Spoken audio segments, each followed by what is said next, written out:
достар, бүгін біз сіздермен сырне жасайтын боламыз. Ол үшін бізге керек заттардың барлығын алдағы видеода көрсететін боламын. Менің каналыма жазылыңыздар, тіркеліп кетіңіздер. Алдағы уақытта қазақша рецепттердің дамуына үлкен үлесімізді қосайық.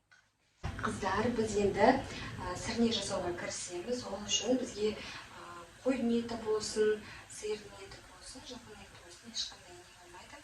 Мен аз адамға жасайтын болғандықтан осынша сиыр етінен жасайтын боламын. Бізге крупный қылып, крупный турап аламыз еттерді.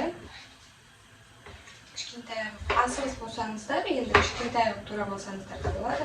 Но мен алдын ала ұзақ уақыт күтіп қоятын болғандықтан осындай үлкен етіп турап аламын. Қызған қазанымызға май құямыз түбіне. Қыздар, біз енді осындай қызып бастаған майға енді бұл жерде паприка және кептірілген кинза бар. Соны қосамыз. Содан кейін лавровый лист. Листтеріңіз тұздалмаған болса, сразу тұзын қосып жүрсеңіздер болады. Жанына қарай тұзды жақсы көреді. Осыны жақсылап енді араластырып, қызығып, күштеп қуырып аламыз. Біз осылайынан ет қуырып жатқан кезде болгарский перецтарды үлкен кесіп, шуа, помидор, болгарский перец, сәбізді барлығын турап аламыз. Және де барлығын турап етке қосамыз. Сол кезде күшті сочный дәм береді. Одан қалды осымен согына пісетін болады етіміз. Барлығын бірге қосып шығамыз.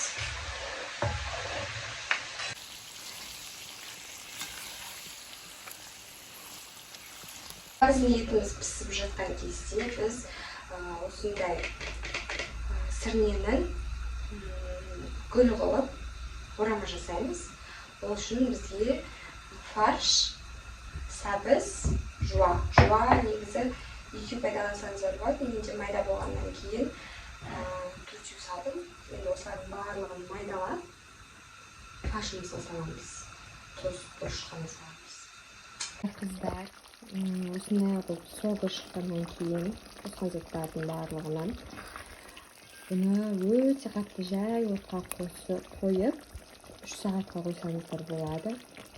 Немесе шамалы қатты қылып қоямын десеңіздер, өздеріңіз білесіздер. Су қосу керек болады. Негізі осы соғында пісуді қаласаңыздар, дәмі вообще керемет, өте дәмді болады. Осылайынан былқылдап тұру керек. Сол кезде 3 сағат бойы осындай болып піссе, онда керемет дәм болады. Қыздар, менде мына жерде шуа және де сәбізді мясорубкадан өткізіп алдым. Өте майда болу үшін бұрыш салатын боламыз. Және де тұз салуды ұмытып кетпеңіздер. Барлығын жақсылап араластырамыз.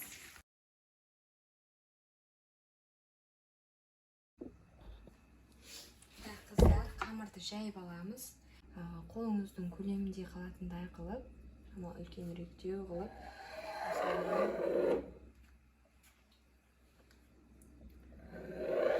ұзынша етіп кесіп шығамыз.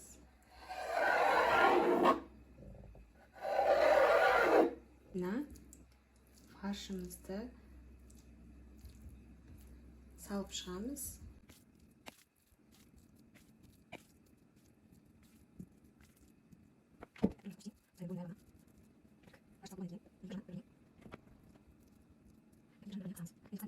Арасынан шамалы осындай тесіктер қалдырып кетеміз.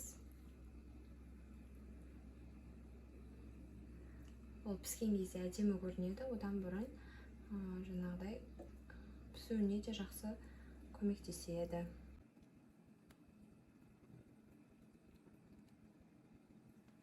кейін осындай ретпен барлығын орайтын боламыз.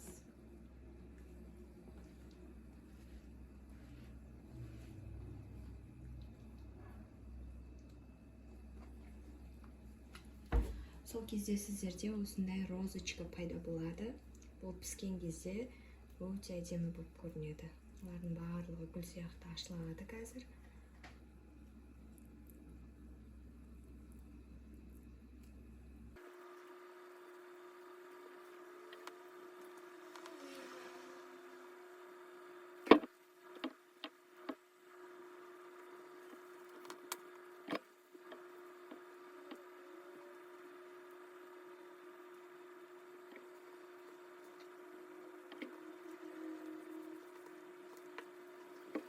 Осындай бір мантаватыге майымызды жағамыз. Содан кейін мантыларымызды орналастыратын боламыз.